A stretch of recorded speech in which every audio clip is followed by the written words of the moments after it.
had DHS Secretary Kristi Noem holding a press briefing in Los Angeles. And you had Senator Alex Padilla from the state of California, who tried to interrupt. I mean, he physically walked up, was trying to interrupt the briefing. And then, of course, this happened. I'm Senator Alex Padilla. I have questions for the secretary, because the fact of the matter is a half a dozen violent criminals that you're rotating on your heads off. What a loser. ICE agents have been doxxed for doing their duty, how they have been targeted. Hands behind your back.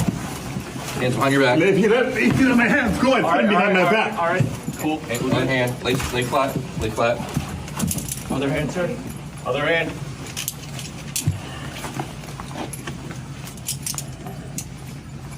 Well, you know what's going to happen next. We've got a big victim here.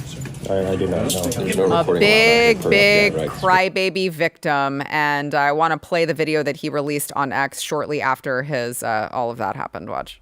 If they can do that to me, if they're willing to do that to me, a United States Senator, with a question, doing my job on behalf of the people of California and our country, what are they doing to a lot of the folks that are out there when the cameras are not on? Not the dangerous, violent criminals that they say they're targeting. I have no issue with that. But I'm talking about all the otherwise law-abiding, undocumented immigrants.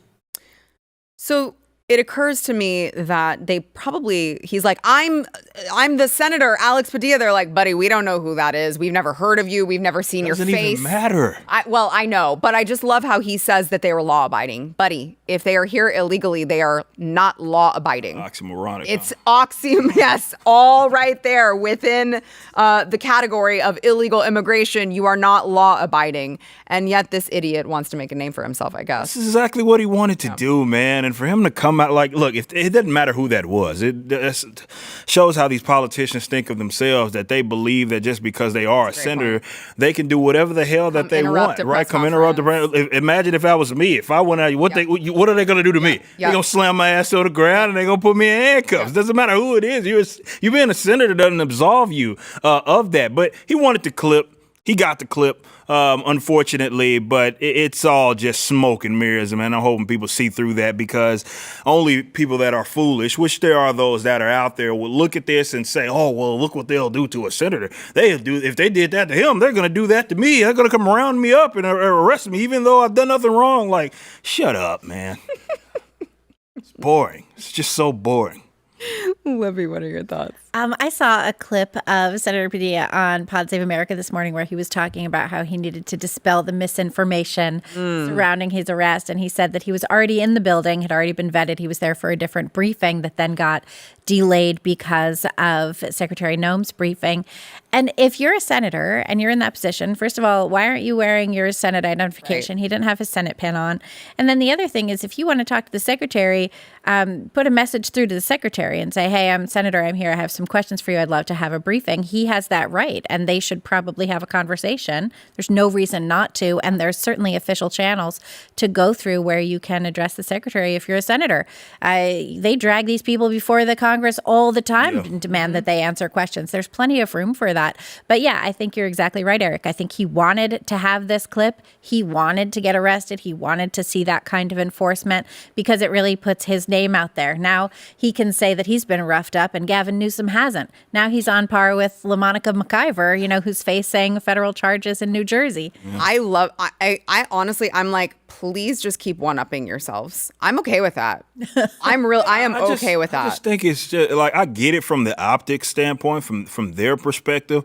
I don't know how effective it is politically, though. Like, as far as people looking at that and saying, oh, wow, I'm now going to adopt your stupid immigration positions because you went out there and interrupted this conference, and now immigrants, like, you know what I mean? Like, I just don't like that. I was on the fence about immigrant criminals staying, but now that you went and interrupted the press conference, I'm okay with them. Pro illegal criminals. Yeah, exactly. Like that.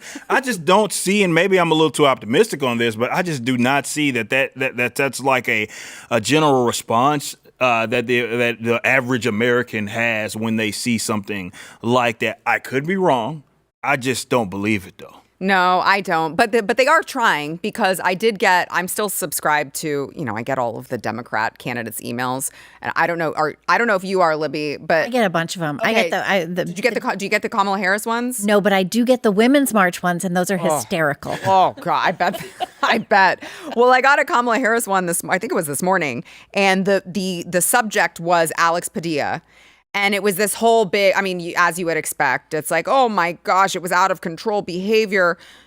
In light of yesterday's attack on Senator Padilla, Kamala is hoping you can make a donation to his campaign and to the Democrat National Committee. And so at the bottom, of course, it's please split a $5 donation between Senator Alex Padilla's reelection and the Democratic National Committee. There's no donation too small. And it's like, there it is. That's what it's always for. There it is. It's always for that. And yet you have we read a poll, the latest Quinnipiac poll showed that 70% of Americans disapprove of the Democrat Party. Only 21% approve of it. And it's like, yeah, I'm just not so sure that this is a winning issue for them anymore. I'm being serious. Like I've just seen, just even communicating with people that I know they sit on the opposite side, even out here, like immigration. Like this has been very interesting, been fascinating for me to see this play out, especially racially, right? Where you have folk like it's a lot of black folk, as an example, that are saying this ain't our problem. right.